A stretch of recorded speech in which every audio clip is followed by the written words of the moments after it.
Not impressed by it, but All right. Welcome to another episode of Speak On It, man. I'm here with my co-host Tim. I'm Dom, man.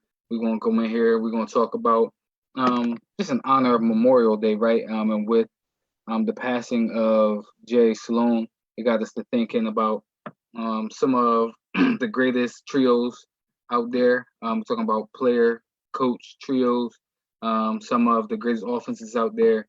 And then we just want to just think about some of the greatest players that, or just some of the players that we appreciate um, when they were playing. So without further ado, man, we're gonna dive right into that. With the first topic of who is some of the greatest trios that we've ever seen out there, or Tim, you want to speak on that? um, well, everybody, welcome. Everybody who's watching, everybody who's listening, want to say welcome. Um, the top three trios. When we broke that down, we were talking about. Well, I wanted to know if we were talking about across all landscape of sports. What trios are we talking? And once we got to that conclusion, I broke down mine is, and I can go from three to one. The third I had was Showtime. And then when I say Showtime, I'm saying Magic Johnson, Kareem Abdul-Jabbar, and James Worthy. Reason why I say that is because they were together 7 years, right? Mm-hmm. They played in six finals, won three, and averaged 60 wins a season in each of those 7 years. You going to the finals 6 years out of seven playing together. I even though you only won three, and I get that there's some trios that's probably won more, but the amount of finals that you went to, and the years that you played together, to me says something.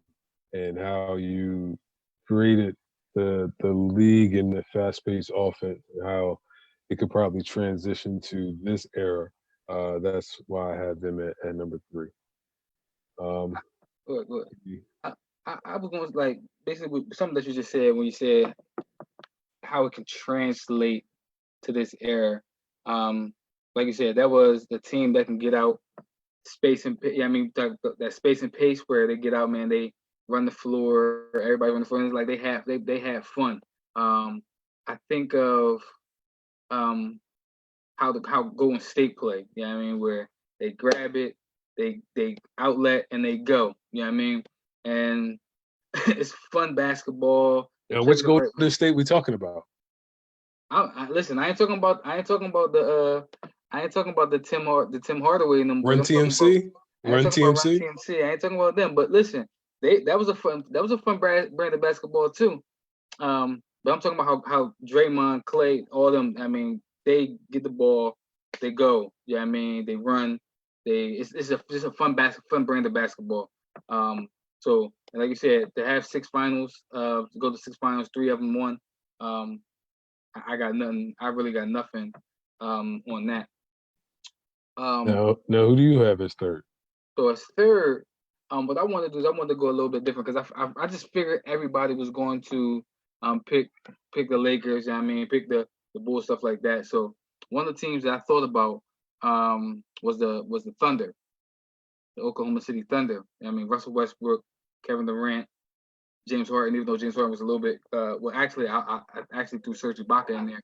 Um, but those three, and to be how young they were, and to see how they were able to gel and come together.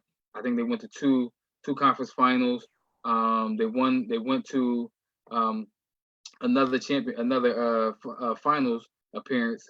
Um, they always won 50 plus games, and they were young, hungry players who, yeah, I mean, just loved the game of basketball. They had an unstoppable force in Kevin Durant, Serge Ibaka. Yeah, I mean, he took the league by storm. Like on the defensive end, Bull took the league by storm. He Yeah, I did. mean, like you couldn't bring anything on the paint with them. And then Russ was just a ball of energy. Yeah, I mean, and then if I throw somebody else in there, like I said, James Harden coming off that bench. that was nasty. But yeah, I mean that's four players. But yeah, I mean when they had Serge, because they kept Serge.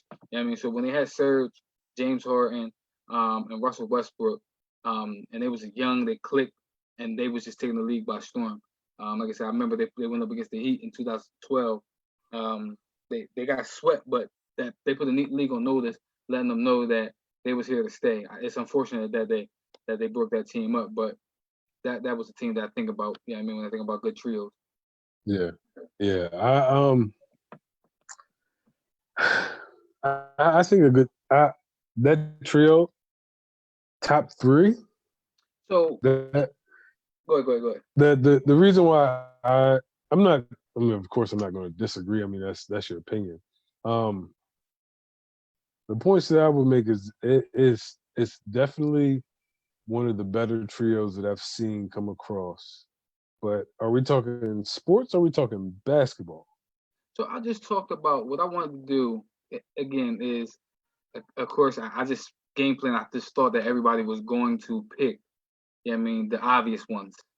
Yeah, I mean, so I just wanted to go with some of the ones that probably weren't going to get talked about, or I mean that people may have thought overlooked. But that trio of Russ and them was again, if they were to stay together, we would be talking about maybe talking about them being, I mean, some of the greatest of all time. But I just think that for what they did in a short window, like I said, they I don't think they were going to get mentioned. So I wanted to shine light on how good they actually were. But if we're talking about greatest of all time, they definitely wouldn't be in my greatest, but they didn't finish it off. Yeah, I mean, with the collapse. Hey, listen, that's real, right? We got the collapse. Yeah, I mean, the 73-9 team that they had on the ropes, right? And right. up 3-1, and they collapsed, getting swept by the Heat in the finals. James Harden didn't show up.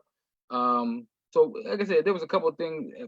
Russ and KD not being able to work out their differences. So there was a couple of things that where we could poke holes in it. But I just said I just wanted to bring light to how good they were at a young age, and just for this generation, they were just, I mean, one of the best trios that we've seen. And I would agree that they are definitely one of the better trios that we've seen. I wish that they had stayed together longer. Of course, I mean, with the basketball landscape and how it is, I mean, that's just how the cookie crumbles, is how they say. Well, before you move forward, I got a question for you on that. Uh-huh. Would you rather have kept James Harden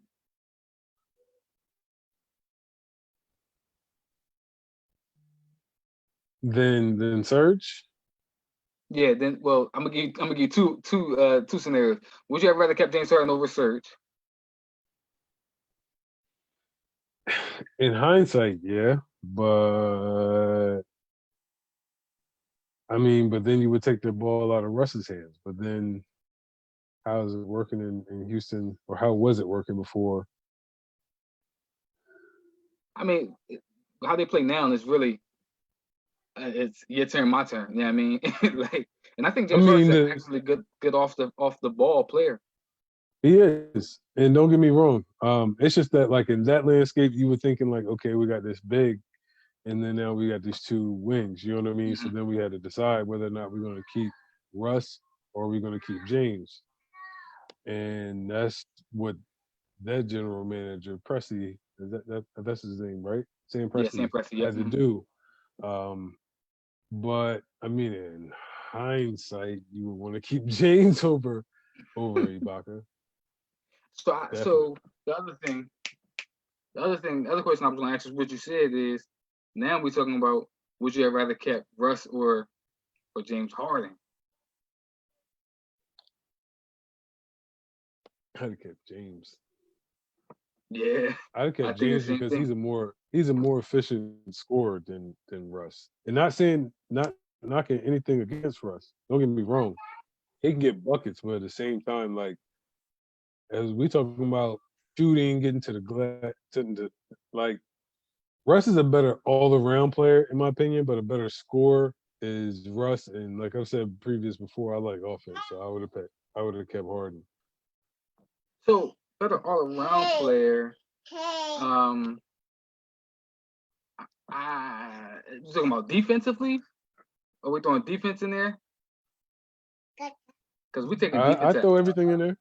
I throw everything. If we taking defense out, I don't know. I don't know if Russ is a better all around player than James.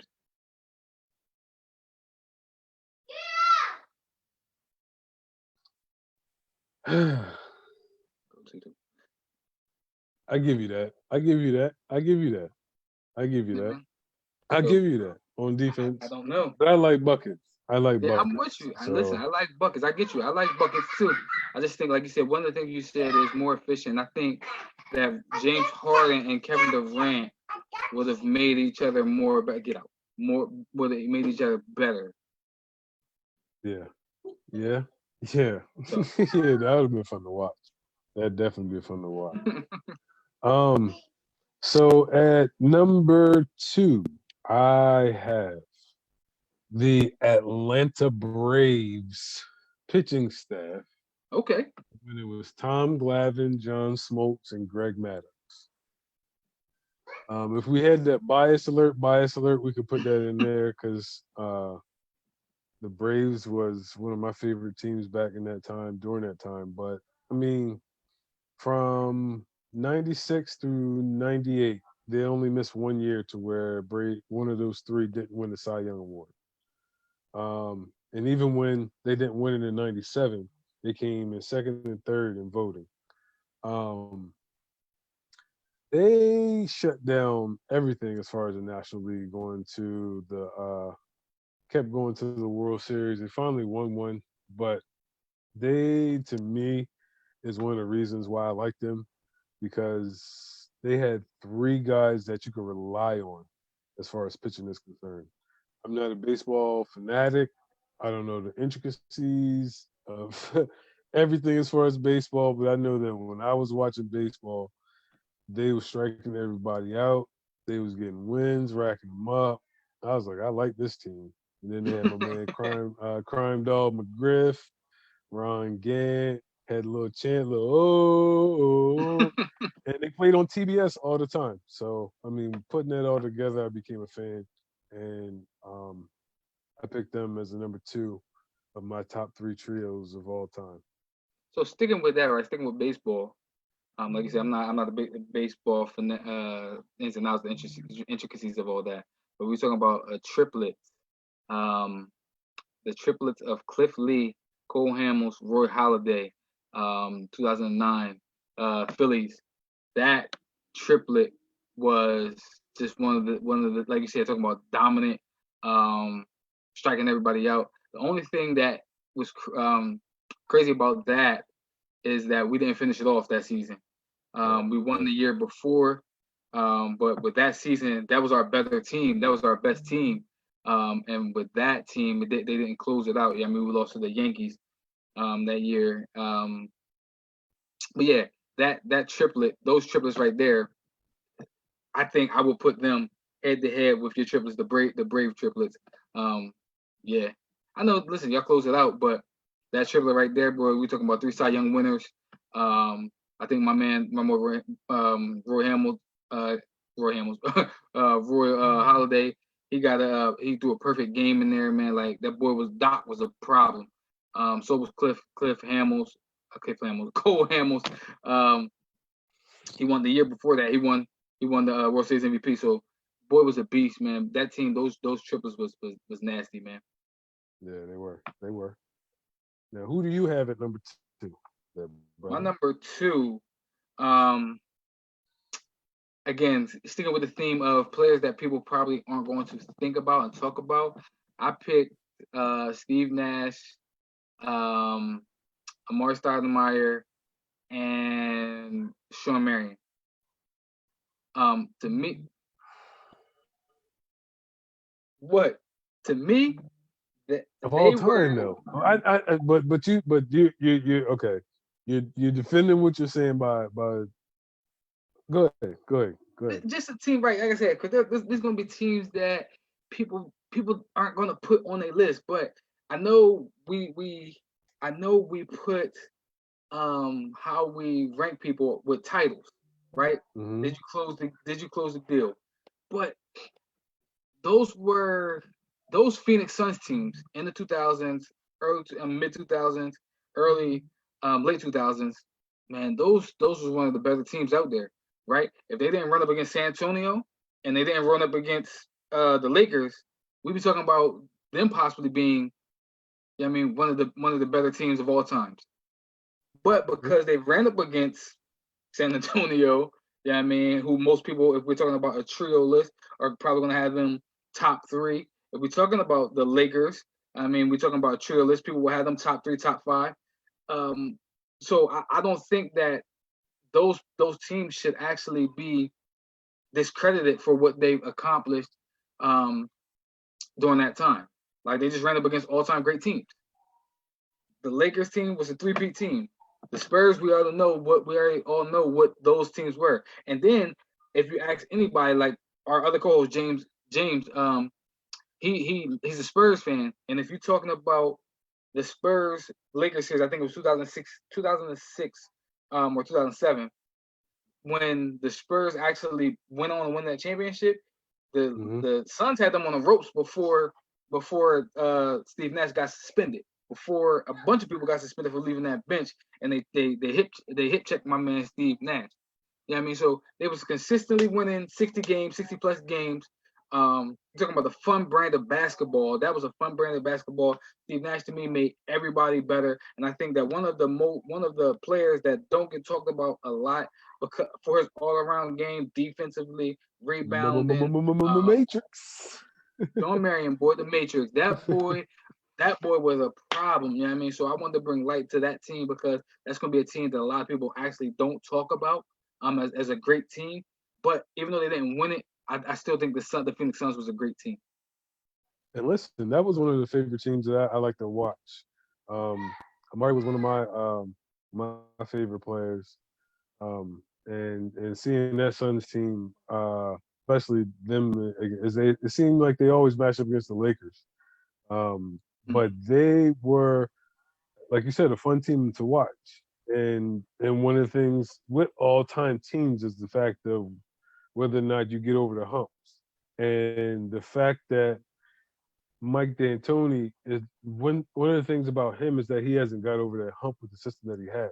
It's exciting for the 82, and it's exciting sometimes when you come playoff time, but he hasn't got over that hump. And we can say that I'm not knocking that trio at all, but also what he's done with James Harden in Houston as well, it kind of gives it to where even the like we were going back with the Tom Brady argument. Is it the system? Is it him? Is it the players? Not knocking Steve Nash. Like I said, Mari's one of my favorite players. And like you said, Shawn Marion, you can't knock what he did. But I'll give them the credit. I'll give them the credit. That's the only thing we talk about the system, right? The only person I can say is Steve Nash because I haven't seen him. I'm not seeing him in Dallas. I mean, but he wasn't two-time MVP in Dallas. But I've seen the Matrix outside of that system, and I've seen the Murray outside of that system, and it looked like they was doing pretty good to me outside of the system. Yeah. I give you that. And Amari too. When he went no, D'Antoni was in New York. D'Antoni was in New York, but no, Amari listen, that system in New York was terrible. Not all the way. They won 50 games at one point under Mike Wallace. Yeah, Mike Wallace. Woodson. My apologies, Woodson. Oh yeah, that's right, Mike Woodson. Atlanta Hawk coach. So now is your number one gonna be as underrated as the ones that you've already established, or is this gonna be like the number one trio that you think of all time? This is probably going to be the number one trio that is probably going to be under. It's not. I'll say this. I don't think it's underrated. But it still it does fit. It does fit the theme. Can I guess it? Yep. Stephen Curry, Draymond Green, Klay Thompson. Nope. No? Okay. Nope. Okay. I know y'all think they always gonna be my number one. No, but I'll my number one trio of all time, and in my head, in my mind, I was thinking of all the landscape of sports, and this was a little different. I went biased, yeah, and I stretched it out a little bit. This would be an unconventional trio, but putting these three together made magic, and that is Eddie DeBartolo Jr., Joe Montana, and Ronnie Lott. So, so Hey, my listen, they points, won. they did. My points are 4 Super Bowls, all in the 80s. Eddie DeBartolo hired arguably one of the greatest coaching minds of all time, which was Bill Walsh. Mm-hmm. Bill Walsh then drafted Joe Montana and Dwight Clark in 79, Ronnie Lott and Eric Wright in 81, Roger Craig and Jesse Sapolo in 83, Jerry Rice in 85, John Taylor, Delaware State University, HBCU, shout out, and Charles Haley in 86. Jerry Rice, oh yeah, Mississippi Valley State, HBCU as well, HBCU. But yeah, that pretty much summed up my top one. I mean, they ran the 80s, in my opinion. They had some slip ups here and there, but they pretty much, it was either them or the Giants at one point, especially mid to late 80s, that was going to the Super Bowl. But that's my team, and I'm sticking to Hey, it. listen. You got great points for it. I know it's a little biased. Like you said, it was across all sports. I thought about a bunch of teams, sports wise. Could talk about Peyton Manning, Edgerrin James, Marvin Harrison. Could have thought about them. Yeah, I thought about them Thought too. about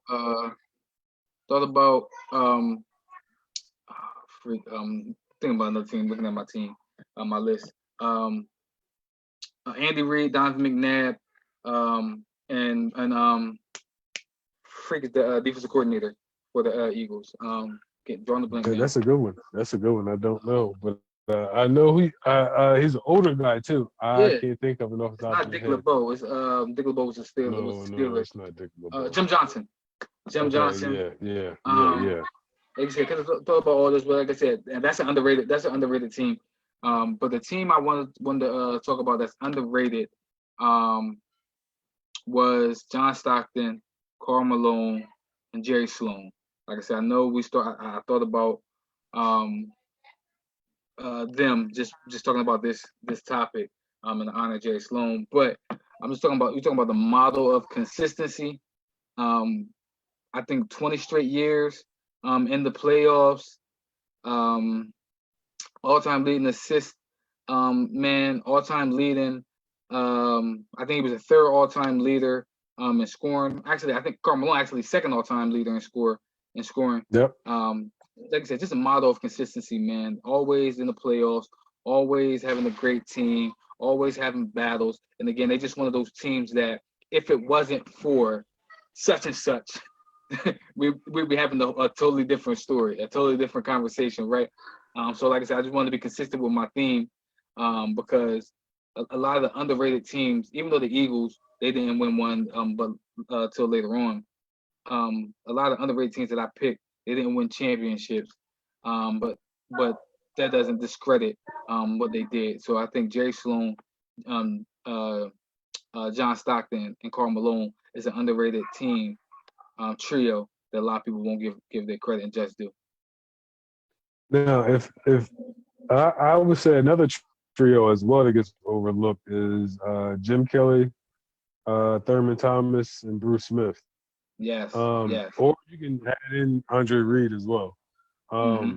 I mean, going to 4 straight Super Bowls, like you said, granted, you know what I mean, they didn't get there, but at the same time, what they did throughout the season, all the way up throughout the playoffs as well, it's just they couldn't get that one game, unfortunately. But going there 4 times is saying something. Four AFC championships back to back is saying something. So that's another Absolutely. trio that gets overlooked as well, in my opinion. Like I said, that's a perfect trio we're talking about overlooked. That a lot of people are not gonna talk about. I don't care what you say. Like you said, four straight Super Bowls. That ain't that's not by accident. That's not by coincidence. You know what I mean? You don't just roll out of bed, you know what I mean, and get to a Super Bowl, you know what I mean, let alone four Not of at them all. things. Like I said, they went to four straight Super Bowls. And that should be um commended. You know what I mean? That should be talked about. I Yeah, mean, that's one of the all-time definitely. great teams that didn't. And again, maybe this is that's another topic for another day or another show for another day. But that's one of the Yeah. all-time great teams that couldn't close it. You know what I mean? Or like you said, they just ran up against different teams, better teams. You know what I mean? So Hmm. so yeah, I think that was a great So, team. One of the things that popped up in this generation, one of the teams that pops up in my head, we're talking about trios, Marty, Philip, or Drew, whichever one you want to put in there, and LT. That's one of the teams that I think of. Um, Marty Schottenheimer, uh, Philip or Drew, you know what I mean, and LT. They just for some reason they would have. And Philip, listen, maybe it's just Philip because Philip has always been there, no matter who it was. Great teams and just couldn't close it. You know you what I mean? So can't go 14-2 and lose the first game of the playoffs, bro. That's not. Man, you can't do that, man. You got 13 at and least 3 go to another the year. championship game. Yeah,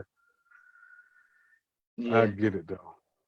But moving on, let's get to these basketball offenses, man. Oh man. This So is something that I know the Warriors have to be in this. The Warriors have to be in this for you. so listen. Don't try to guess my list. Um, starting with three, right? For me, um, mentioning mentioning Jerry Sloan and them, right? I know it's Hmm. simple offense, but to me, the Utah Jazz and what they did again, because they were the model of consistency, and the numbers just speak for themselves. You know what I mean? They just speak for themselves.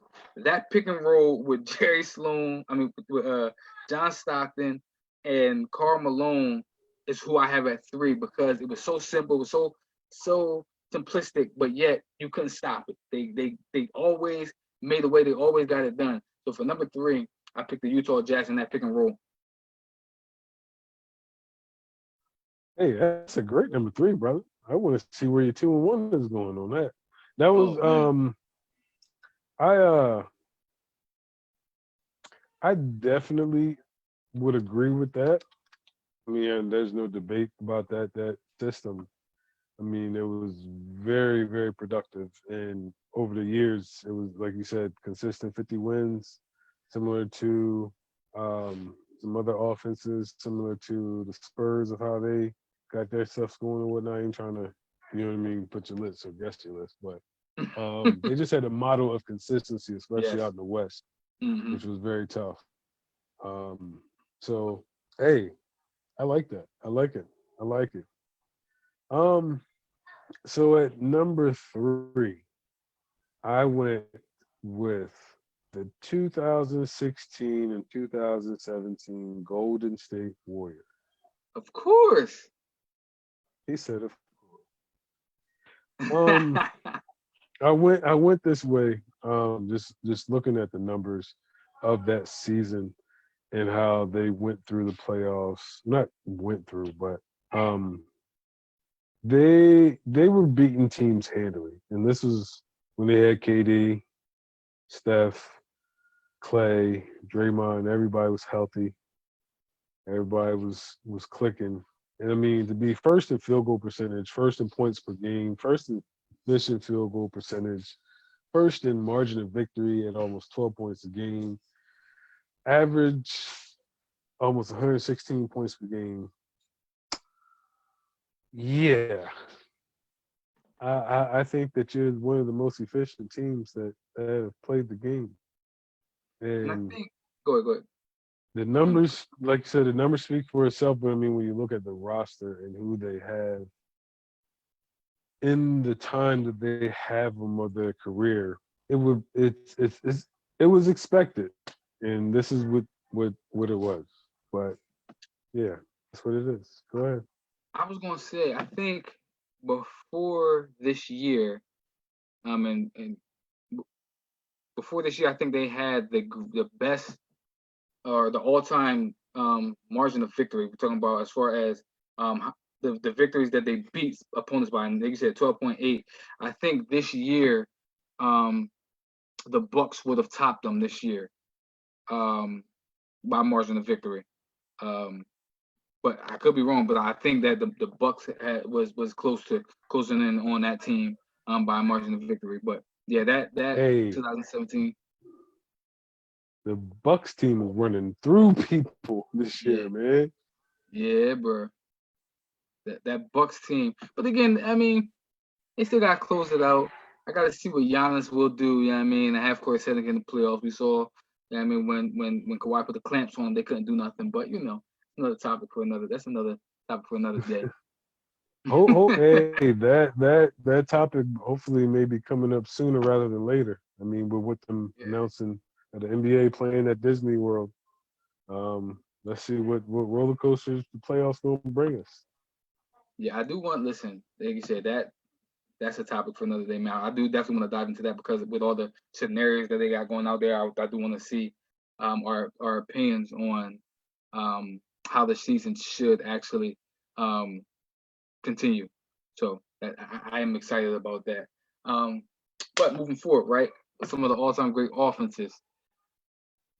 I think anything this man do, I couldn't pinpoint and pick a specific team for him because any offense that he puts together is going to be it's going to be a nasty offense. And y'all know where I'm going with it. Mike D'Antoni's offense. I don't care where you have him at.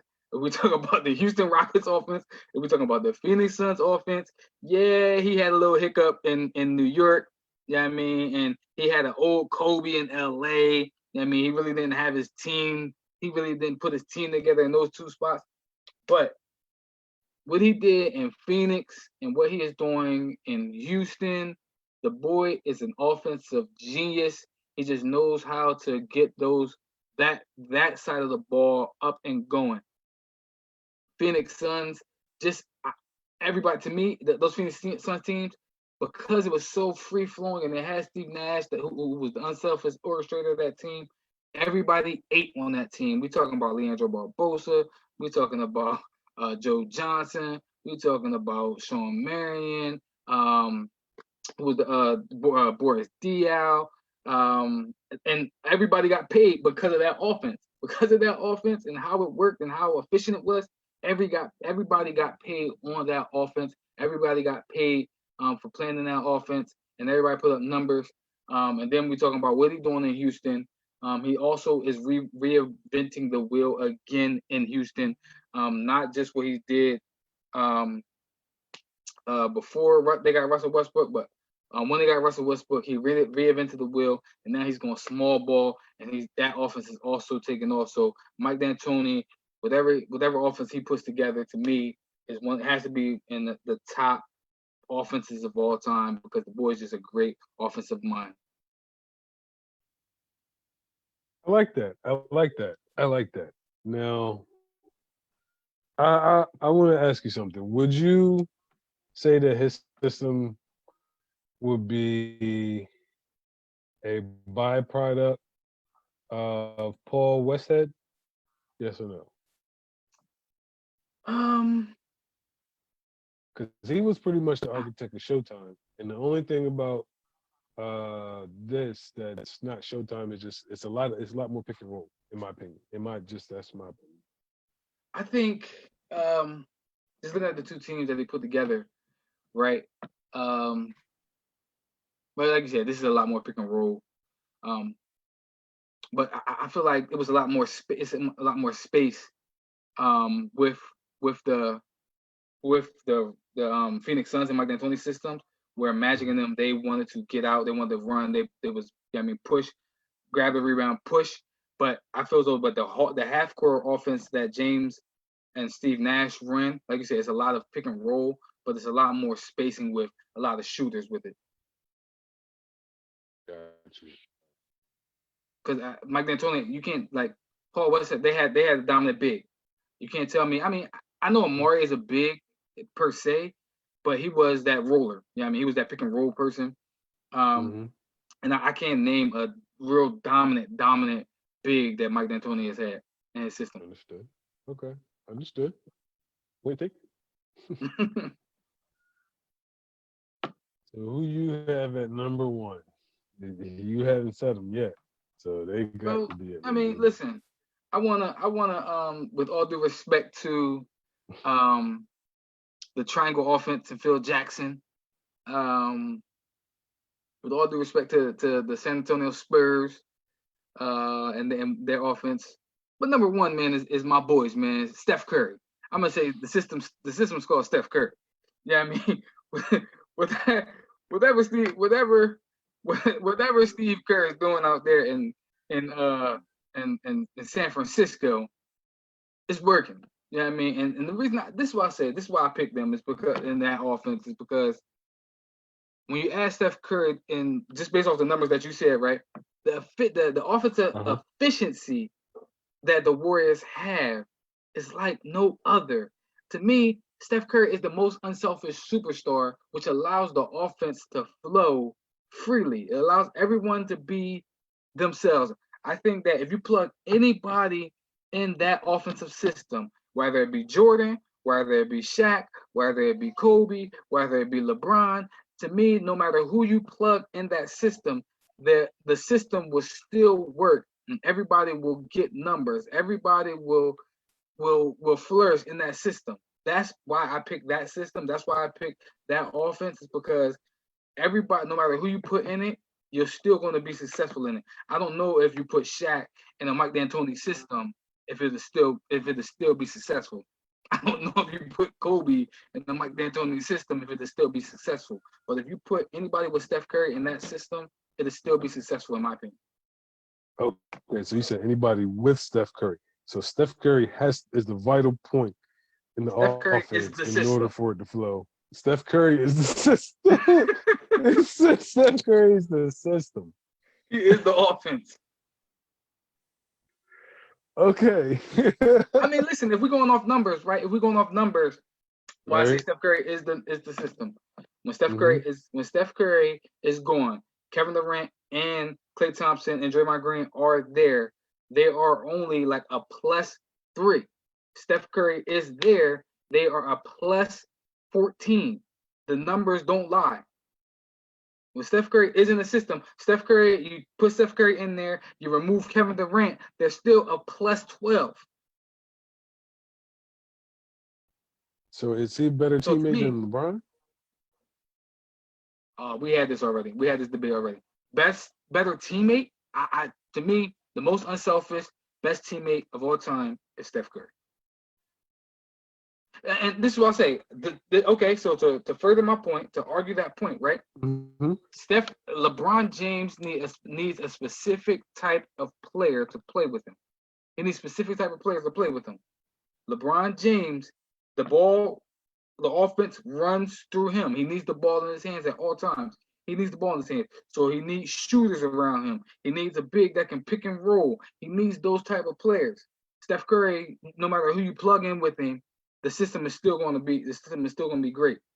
No matter who you put with him, because he's so unselfish. He can play on ball. He can play off ball. He doesn't need the ball in his hand for the system to work.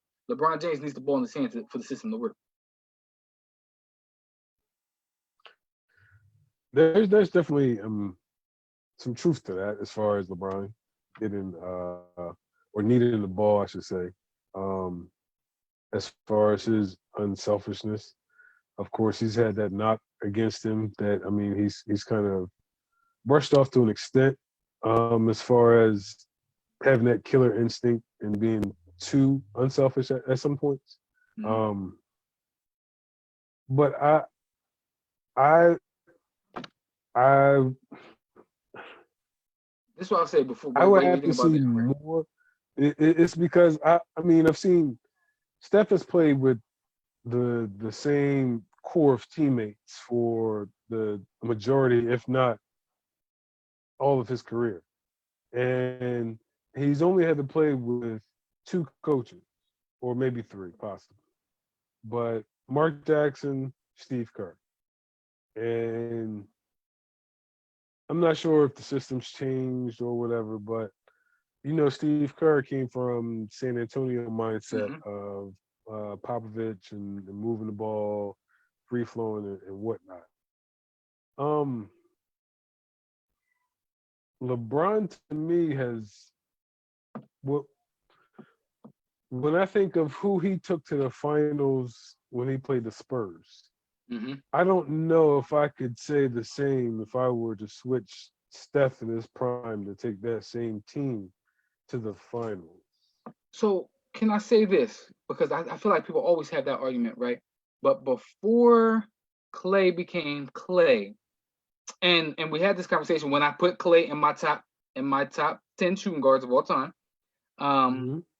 before Clay became Clay, that 2000 that first Warriors team, that first championship, they weren't a bunch of household names. You know what I mean? Clay was a shooter. Draymond was a role player. He was a What you mean bench they were player Splash until Steve Brothers? Kerr came. They were Splash Huh? Brothers. They were Splash Brothers. They The were the Splash Splash Brothers. Brothers. Yes. Clay was a shooter. I mean, he still is a shooter. Still is a shooter.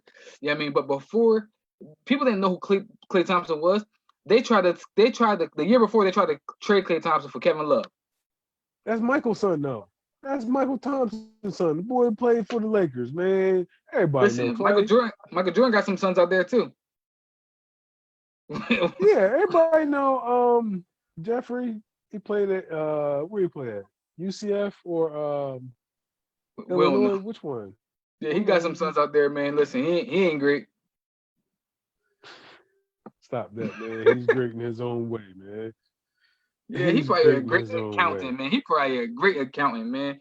He probably run all his Listen, dad he's businesses. he's the heir to the throne, so he gonna run the Bobcat or not the Bobcats, the Hornets. The Hornets. Yeah, well, he ain't doing a good job. Yeah. Somebody got to take over. But I think, man, I think Oh people always man. discredit my boy for what he did because, like I said, before Draymond became Draymond, before Clay became Clay, Andrew Bogut was there, and I mean he got traded a couple times. Like before they became these players, the only star that they had was Steph. Like hmm even when we're talking about um that team that LeBron took to the finals, he had Larry Hughes who was on there, who was actually a solid contributor. He had Zydrunas Ilgauskas who was a two-time All-Star player. I mean, so he had players. Yeah, I Booby. mean, yeah, he had Booby. Yeah, I mean, he had Booby Gibson. So he had players. They may not be household names now, but in that era, at that time, those were actually some solid players. I look I at give you that. the team that AI took to the finals, and that team was worse than LeBron's team. Ah, yeah. I give you. Yep. You got that one. I agree. So, But but who my number one top basketball offense of all time. No. I'm at two. yeah, I'm still mhm. at two because I ain't even okay. The 95-96 Chicago Bulls. That's the team that won 72-10. Um I mean their main players was Jordan, Pippen, Rodman, but people forget about Tony and his contributions to that Bulls team. They had three players that season in the top 20 in player efficiency. You had Jordan at second, that's Pippen at 15, and Tony Kukoc at 19. And the triangle offense, of course, it seemed like, yeah, you need superstar shooting guard and what else? I guess, either dominant big or a dominant wing for that to work for Phil. But this offense, I mean, when I think I think this was because of what Orlando did to them in the conference finals that year before. I honestly think that, and how they came back that year. Um, but they beat everybody just like I said Golden State did. I mean, of course, they had the record before Golden State broke it with a 73-9 team. But I mean, they didn't have too many lapses on offense. Of course, they had a defensive end. You got Jordan, you got Pippen, you got Rodman. But on offense, even they had with the role players, Bill Whittington, Luke Longley. They played their role and played their role very well. And I can just replay in the back of my mind Bill Whittington hitting those 15 footers in the corner like clockwork. And those to me contributed to that team being 72-10 and winning the championship. And that's why I put them as number 2 in my list of top basketball NBA offenses. The crazy thing is, right? I just looked it up because when you said it, the first thing that came to mind to me was, man, that the top 2 offense, man, that it was a great defensive team. I wouldn't necessarily put them as a great offensive team, but then when I look it up, right, 106 points per game. And to me, when you talk about offense, Jordan, of course, averaged his 30. Pippen averaged 20 a game. Then you had Tony Kukoc, who averaged 13. And then everybody else in the offense just 8. You know what I mean? Right. You had 8 here, 9 here, 8 here. And then, like you said, that when you add it all up, it adds up to 106 points per game. And to me, I wouldn't think about that in a 90s brand of basketball, 106 points per game. But like you said, they did it. You know what I mean? So I got no beef with that. One of the things that 106 is misleading is the fact that they had a pace to their game as well, as far as slowing the pace down, controlling the pace of the game. That triangle offense wasn't necessarily made to run up and down and score a lot of points. So when you look at points per game, it may not say like they scored 120 like the old 80s Denver Nuggets teams or something like that. But when you look at how once they got into that half court offense, their game wasn't fast paced. It wasn't fast break. It was a lot of half court beating you with that triangle, finding the open man, and 7 times out of 10 it was Jordan, and the other 2 it was Pippen, and that one it might have been Kukoc, and then whoever, whatever. But to me, that's why I put them at 2. Not necessarily because of the amount of points, you know what I mean? Because but just remembering that team and watching them and how they slowed teams down, it just seemed like each time they were going to score. And it's crazy, like you said, with the pace that they had, because even then, like I said, just looking it up, the efficiency that they had, and then for them to average, like I said, 106 points per game, but then they only allowed you to score 93 points per game. So they kept you at their pace. They scored points. They scored points, kept you at their pace, and then they locked you down on the other end. You know what I mean? So they weren't just they were an actually complete team. They had a great offense, efficient offense, and then they locked you down on the other end. So yeah, I got no beef with that. Looking at who you got at number 1. Yeah, who you got at number 1? You know, I just picked I got the Warriors. You said you did say Steph Curry. Ain't you? Okay. Yeah. So who was number 2? Who was number 2? You just flipped the number. Okay. Oh no. Remember I picked the Phoenix Suns. Okay. Yeah. Okay. So at number 1, I have nothing like Showtime. You said I got what? the Showtime, LA. Nothing like Showtime. You go be with the Magic, man. But I picked the 86-87 Lakers. Okay. Um, course, we got arguably the greatest point guard ever imagined. We have the Arguably. all-time leading scorer.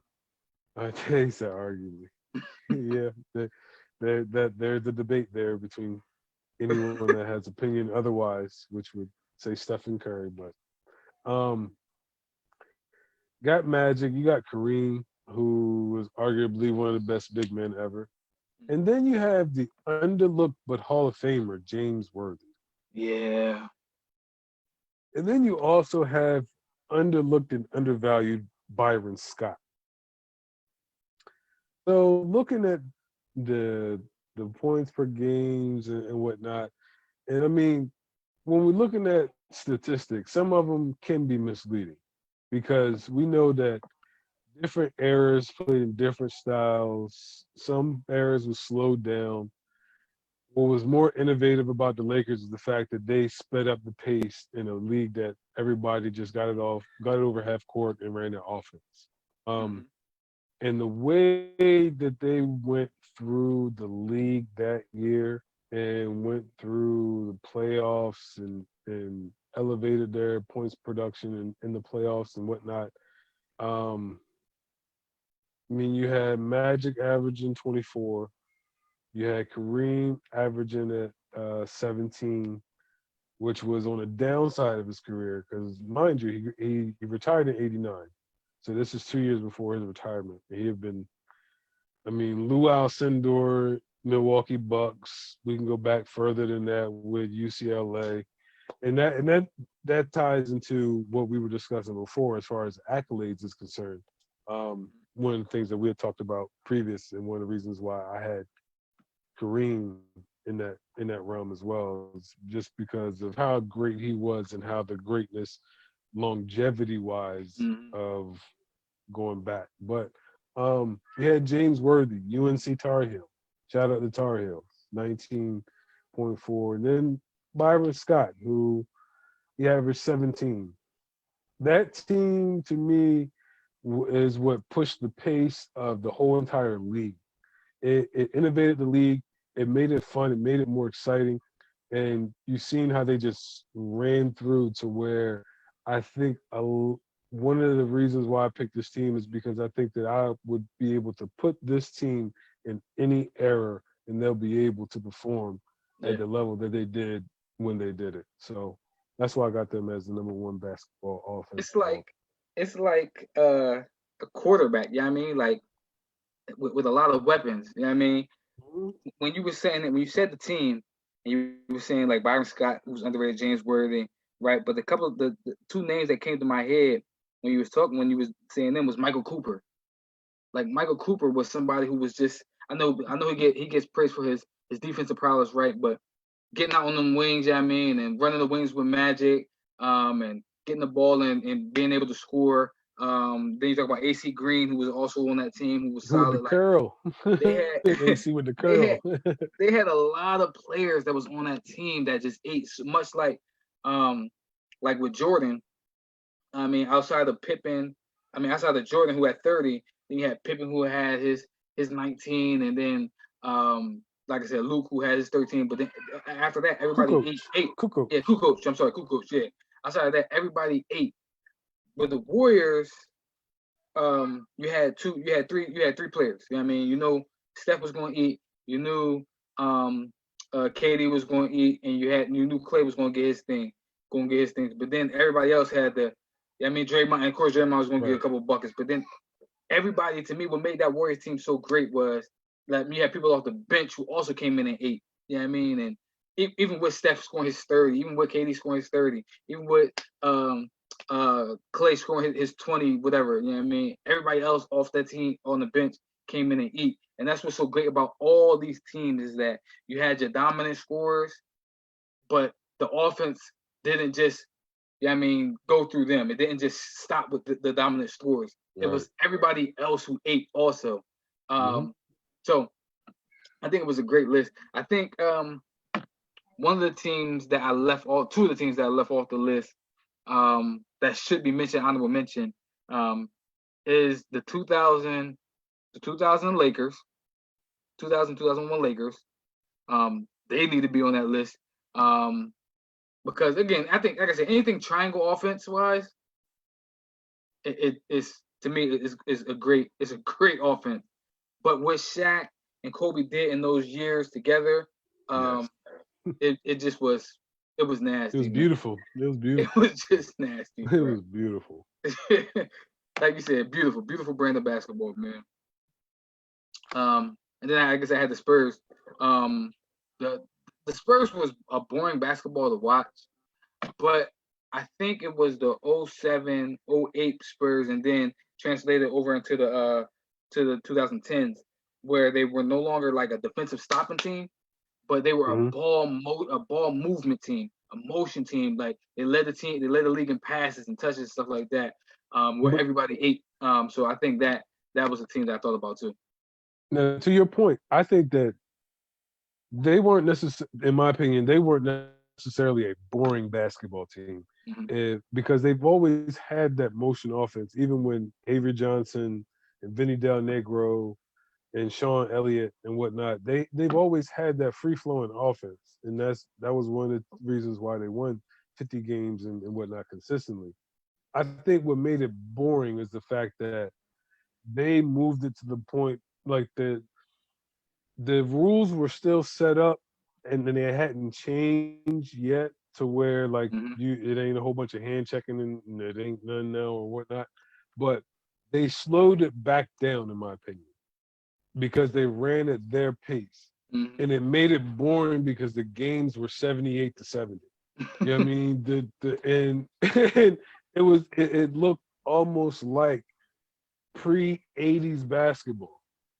And the thing was that they were a better defensive team as well. So when you have a defensively sound team, along with like you can't get a bucket, and then at the same time you got to wait all 24 seconds of the shot clock for them to get their best shot. And 9 times out of 10, you know that they could dump it into Dave and get a bucket, but they trying to find Vinny or later on down the line Tony or Manu or let Manu go ISO. I think what push the point level more so, or not even push the point level, but change it to where it wasn't as boring basketball is the fact that I would say Manu changed his mindset because Manu made to the point to where he did a lot more ISO. Like Timmy couldn't go really like ISO, you know what I mean? Timmy did more of his work down the post, but you could actually give the ball to Manu and go. And that to me wasn't seen in a Spurs offense until Manu came. And then it got to the point to where it was still free flowing, but then he grabbed the concept. Popovich, when I say he grabbed the concept of okay, I got Tony Parker, he can isolate too, so we can incorporate that. So I wouldn't say it was boring per se. Yeah, as a fan, you know what I mean, like wanting to see scoring and buckets. But like if you actually look at what they did going back, when I look at the series in 2005, it was boring as I don't know what when they played the Pistons. Because they were both pretty much the same model type teams. Larry Brown, he was all defense, all defense, all defense. So that series is bound to be 68-54 or you know what I mean? But I just think that their brand of basketball doesn't get enough credit. Like you said, it does get the label sometimes as boring. It's boring. But if you were to probably play in it, you probably would have a lot of fun, just like Steve Kerr. I'm not going to say Steph Curry's offense. I'll say Steve Kerr's offense, how he does in Golden State. We seen Steve Kerr offense without Steph Curry this year. He got the #1 overall pick. But anyway, back to what you said. He was missing Clay. We took KD off that team. Hey, listen. You come. Hey, listen. Bro. I saw the offense when he had Clay and Draymond. They were still losing, getting smacked. Anyway. Okay. So who was their #1 offensive threat this season? This season? See, yes. Listen. I'm not gonna hold this season against D'Angelo. them because they had no. And listen, D'Angelo is an all-star. Did D'Angelo not take the Nets to the playoffs? And D'Angelo did get traded. Did he not? He did get traded because Steve Kerr didn't know how to utilize him. But anyway. Because he's an isolation player. He's not a ball mover. So use the talent you got, Steve. Stop eating off He my man used Steph them. Curry name. He used them. He used them. He got a trade out of it. He used them all right. He used it very well. He did use him. He did use him. Got that number one overall pick. Got They got, got the number. they got number one overall. They got that. Well, of course, we can't say number one overall pick because I mean it's a lottery pick. Lottery I picks. was about to say that's. But he got the pick next year. He got the top pick for them from next year, and they got Andrew Wiggins out of it. I gotta do more analyzation. I was about to ask a question, but I don't even know who will be the number one pick in my opinion right now. So I I'm think not even gonna ask that question. I think it all goes off of who gets the number one pick. So to me, if the Warriors get the number one pick, it's James Wiseman. Has to be James Wiseman from Memphis, right? No, Yep, from Memphis. Kansas. Okay, No, Memphis. Okay, Memphis. yeah, okay. Memphis. Yeah, it has to be him. Yeah. But going back to what you said about the Spurs not being boring, it goes back to I think that when me and you was talking about a couple of days ago. I think the older that we get, the more we love and understand that brand of basketball, that free flowing. It's how it's supposed to be. But I think what you said is Tim Duncan was the Spurs' best player, but their most exciting player was Manu Ginobili, which is what made the Spurs offense more watchable later on because Manu was that isolation player in the game where we go to see isolation player, one-on-one player, mano a mano. He cooked you on one end. Now you got to get him back on the other end. You know what I mean? And I think that with the Spurs, too much it was more of the team over everything, which is why we see them win a lot. But Manu again brought the excitement to the Spurs. Yeah, and I think he's not appreciated. I don't think he's appreciated enough as he should be. I hear you. I get you. I definitely understand that. I think that Manu deserves a whole lot. And again, that's maybe one of our shows that we will do. But I think Manu deserves a lot more appreciation than he does get. Yeah. Speaking of players or athletes, I'll say that it doesn't get appreciated. Moving on to the last topic of the evening. Who are some of the athletes that you wish that you appreciated or didn't appreciate or appreciated? I think my first one is gonna catch a couple people by surprise, but it's Ben Wallace. Ben Wallace is my first person that I thought about when I was talking about people who don't really get the appreciation that they deserve. Just going over his numbers, man, looking at him like the boy, he was a 4-time defensive player of the year, a 4-time defensive player of the year. And he just changed the culture everywhere he went, like on the defensive end. You know what I mean? Couldn't score a lick. University, shout out. Oh yeah, and I think and to go undrafted, right? In that 96 draft class, he was undrafted. You know what I mean? We're talking about historic draft class. That 96 draft class, he was undrafted. And to have the career that he did, you know what I mean? Like I said, being a four-time champion, getting rebounds, and not just getting rebounds, blocking shots, but he didn't just block shots. That's not where he stopped. The bull got steals. He played on-ball defense. He did it all, you know what I mean? And I think one of the things that where the Pistons messed up was getting rid of him a little bit too soon, bringing in Chris Webber for that Pistons team that 2006 team that LeBron murdered. If they had Ben Wallace, I think they go on to another championship. So I think that he was one of the ones that, looking back, I wish that he would have been a little bit more appreciated by fans and some of the organization that he played for. But just for me, I think that he didn't get the appreciation that he deserved when he was playing. And I definitely agree that Ben Wallace didn't get his just due, especially with what he did on the defensive end for Detroit. I think that a part of Ben Wallace's reputation is the brawl for it all, or the malice at the palace. Oh yeah, Miles at the Palace. How that Yeah. went down of him starting it off with the foul and the push and whatnot, and how that turned out. But he was definitely a key component in that Pistons team and how they dominated the East the way that they did. So I definitely concur with him as far as not being appreciated. One of the players that I put. Before you go to your pick, real quick, before you go to your pick, or your person, I struggled with between him and Rashid. Hey, you can say Rashid too. I struggled with him and Rashid. Rashid is one of the favorites. But yeah, go ahead. so that's why I said the reason I didn't pick Sheed is because I feel like people knew who Sheed was. He was a tough guy. Yeah, I mean, he did it all. And we're talking about Sheed was one of those players that could stretch, shoot the three, and play defense. You know what I mean, like any of the post up game, like Sheed was just one of those players that can do it all. You know what I mean? But Carolina taught him well. ha!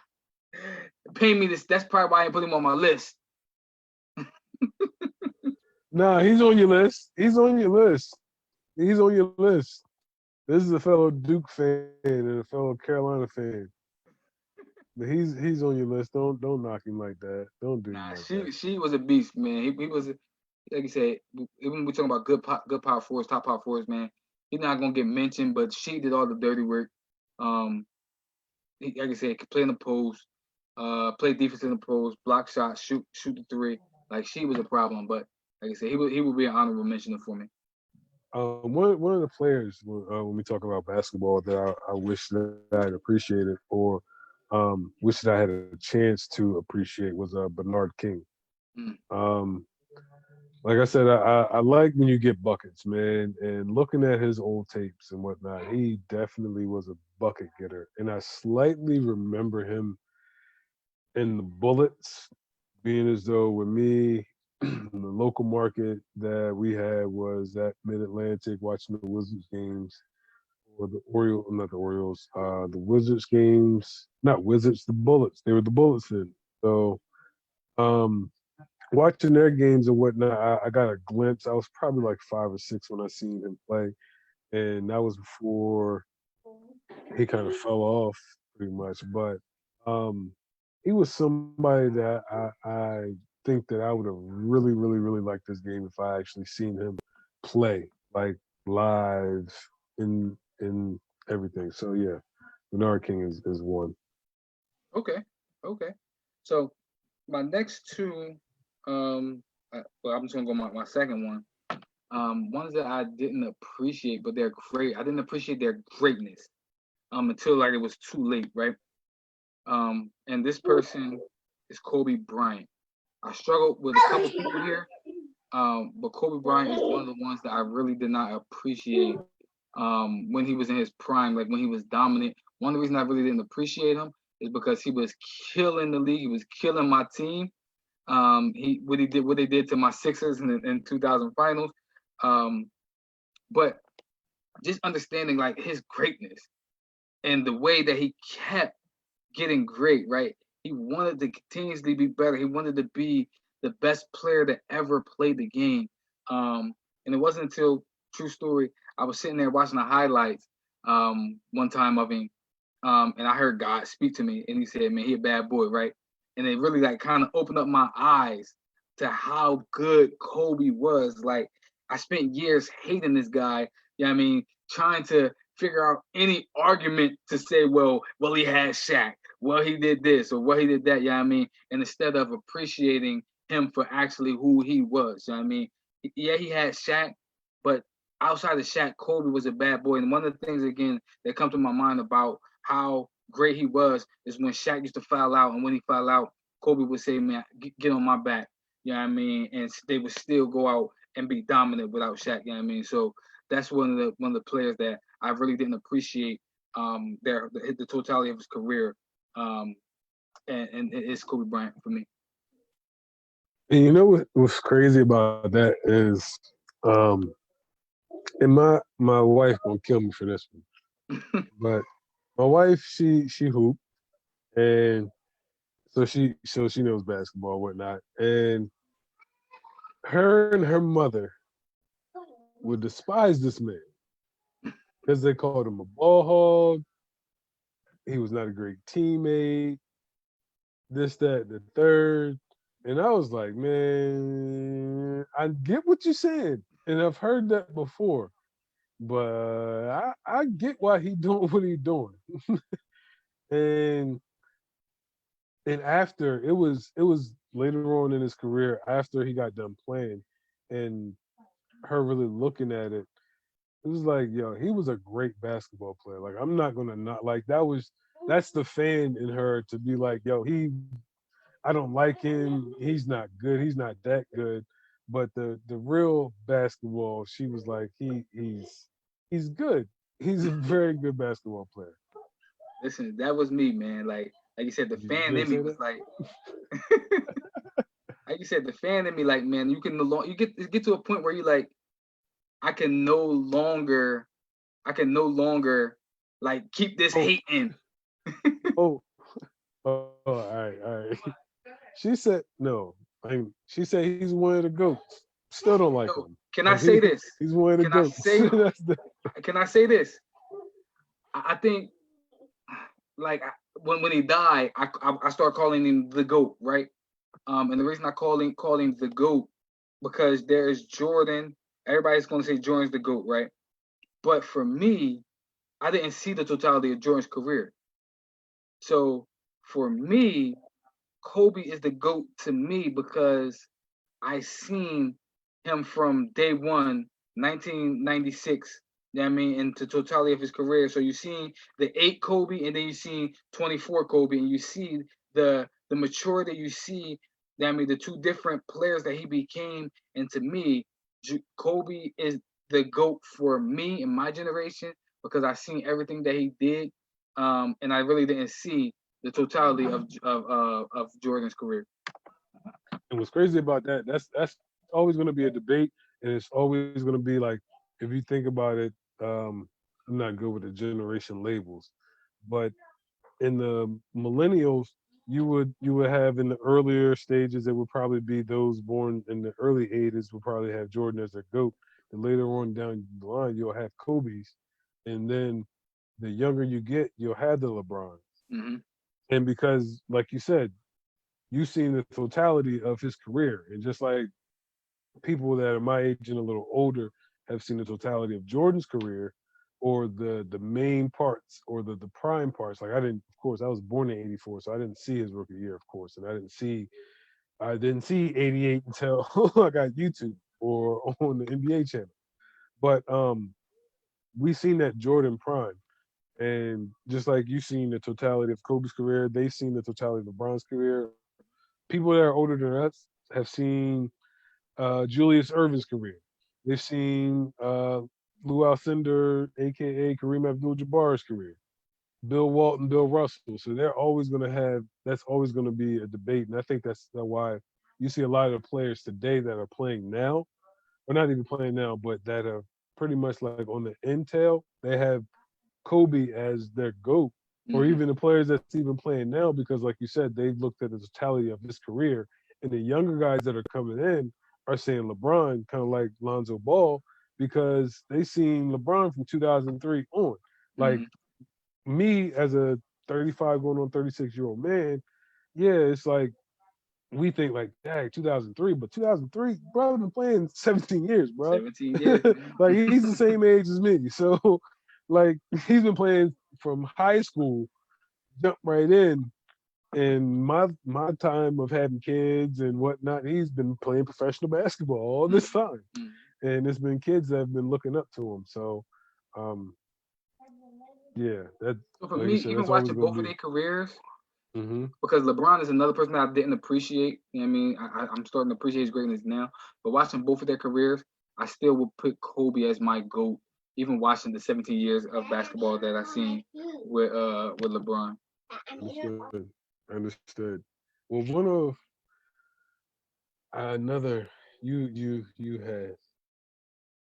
What If was we that? want to go Hall of Famers as far as who we didn't appreciate while they were playing, I would say Hakeem Olajuwon. Mm. Um, because of course he was in that same draft class with Jordan, and he made it to the finals of '86 with him and Ralph Sampson. And he was buried in, I'm not gonna say buried in Houston, but he didn't really have too much of a good supporting cast. Then comes in Rudy T and brings in the supporting cast that he needs with Kenny Smith, drafting Robert Ory out of Alabama, getting Vernon Maxwell. Um, Hakeem, to me, when I looked at Houston's back to back at that time when I was younger, I was thinking like, yo, they only won that back to back because Jordan wasn't there, and they beat the 8 seeded Knicks, and they beat a young Orlando team. But honestly, looking back at just the totality of his career, the totality of what he's done and how he was pretty much a guard in a big man's body. Um, I mean, from his handle to his jump shot to his footwork to his defense and his ability, um, in the way that he was breaking down and teaching the players coming up, like LeBron would go see him in the summer, or Dwight Howard would go see him in the summer. And I remember me seeing a tape. It was it was Orlando Dwight Howard that went to go see him, and then that very next year, his offensive game got like to me 10 times better. It wasn't the great, you know what I mean, step that we thought like Dwight was going to be, but his mid range game had gotten better.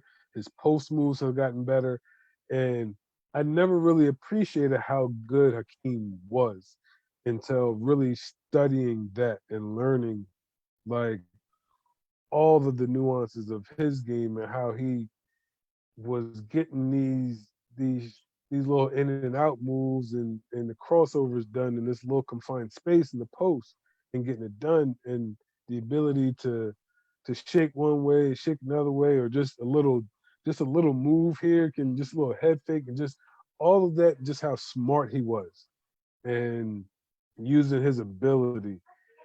I the like you said, the older you get, the more you appreciate things, and the older I get, the more I seen why he was the number one pick, and why I wouldn't argue that even going backwards. Yeah, Jordan is, we have him up there on Mount Rushmore, but at that time and looking how his career was, I still would there would be a debate of Houston picking.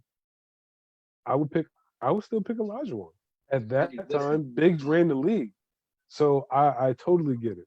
And I mean, the same reason why Portland drafted Sam and Bowie. yep. I mean, they actually tried to do some type of trade from what I remember. Portland tried to do a trade to get the number one pick or something along those lines. I don't know. But either way, it was a big man's league. Guards were, you know what I mean, running the game, but point guards were running the ball. It was a big man's league. We Yeah, in could order see to it how win. Georgetown ran everything with all their bigs and whatnot. So, I mean, Olajuwon is one of the greatest bigs of all time. So he was one of the ones I didn't appreciate when it was happening, I think especially how he did Shaq. Oh my God, that hurt my heart. Oh my God, that hurt my heart. That listen, hurt he my did. heart. I did That's how Shaq. he did. That's how he did all the bigs, man. But I think what you're saying, I think Hakeem is one of the ones that I wish I would have. I wish I could have seen live. I wish I could have actually seen his game, man. And then you're talking about all the moves you say he had. I think, um, I think from all the ones that I've seen, he was one of the first bigs that put an emphasis on footwork. You know what I mean?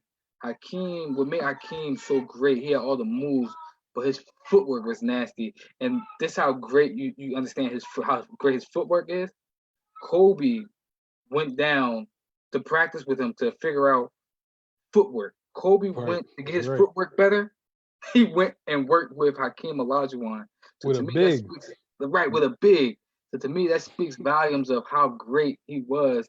Yeah, I mean, not just I mean on the defensive end, and his knowledge of the game, but understanding footwork. That is one of the things that I think that um, don't get talked a lot about with Hakeem Olajuwon. And another person, man, my last person that I didn't appreciate, when they're still playing, but in their prime, man, to me, it's Tom Brady. I know I hated it, much like Kobe. I hated Tom Brady. I actually rooted for Tom Brady one time, and that was 2000 playing against the Rams.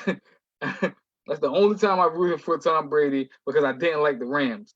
But ever since then, every season that Tom Brady has played or the Patriots have played, I rooted against them. I did not like him. It wasn't up until now that I started calling him the GOAT. Um, but he's the greatest of all time because of championships. But we know who the GOAT at quarterback is. You know what I mean? But Who's the GOAT? Who is the GOAT that we know? Peyton Manning is the GOAT. Okay. At quarterback. Okay.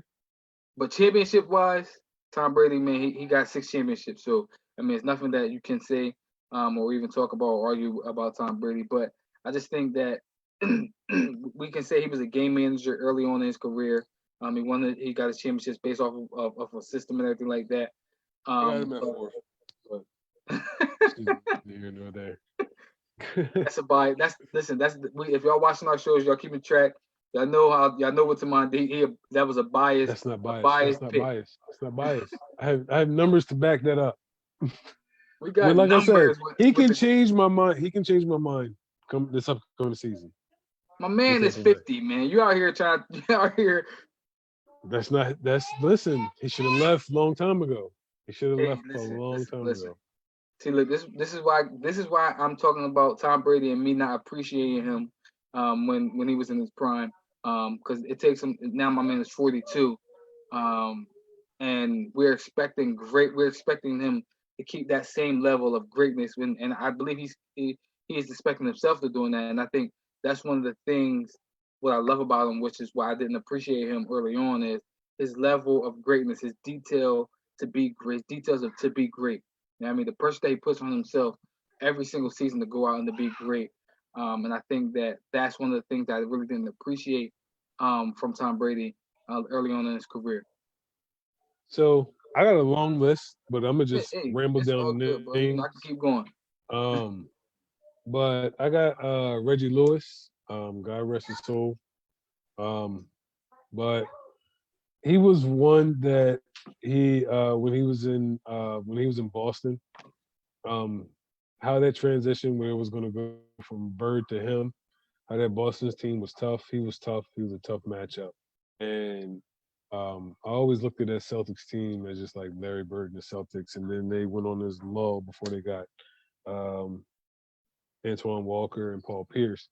But Reggie Lewis was somebody that was good.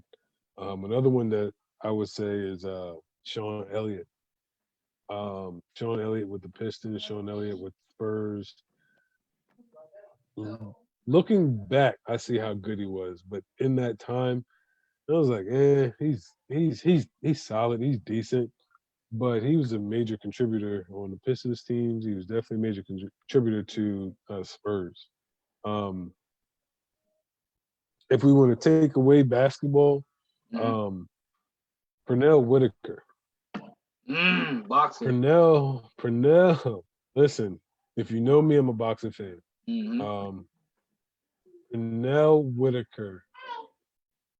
Floyd Mayweather will tell you that he's learned things from Pernell Whitaker and watching him, and that's one of the ones.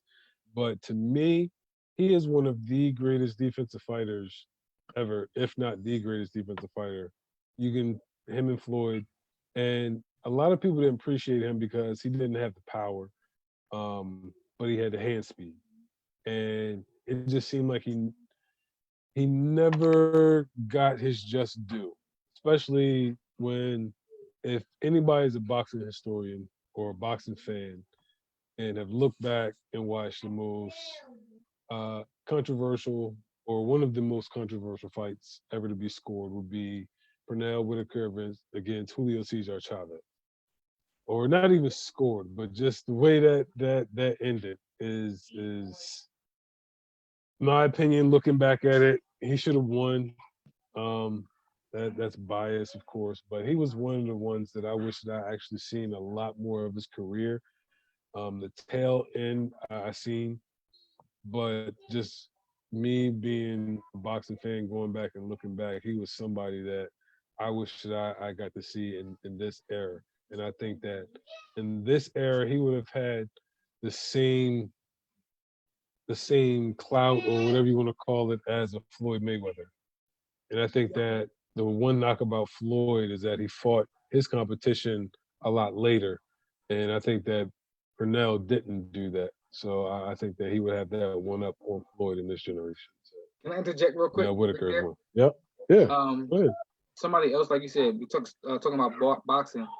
Somebody I did not appreciate. Yeah, I mean, but I'm starting to appreciate him more. Is Floyd Mayweather, um, undefeated boxer. I always knocked him because I said he runs a lot. Yeah, I mean, so that's always been my knock in any argument saying that, well, Floyd beat this person, yada yada yada, because he ran. Yeah, I mean, he picked the spots, he knew how to fight, but Floyd was a defensive fighter. But he also thought the game.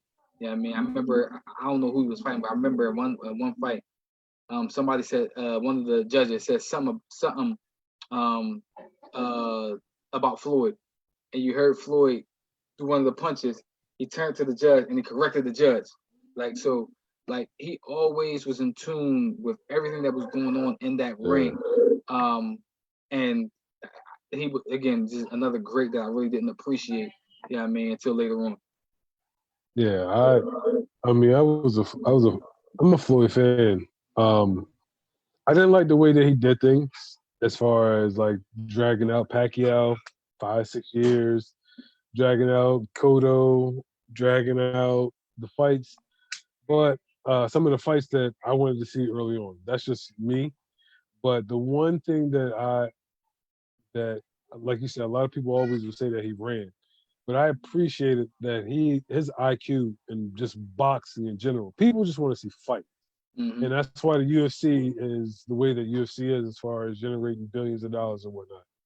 But when you're looking at boxing, a lot of people, Deontay Wilder has the appeal because he's knocking people out. Same as for Tyson and whatnot.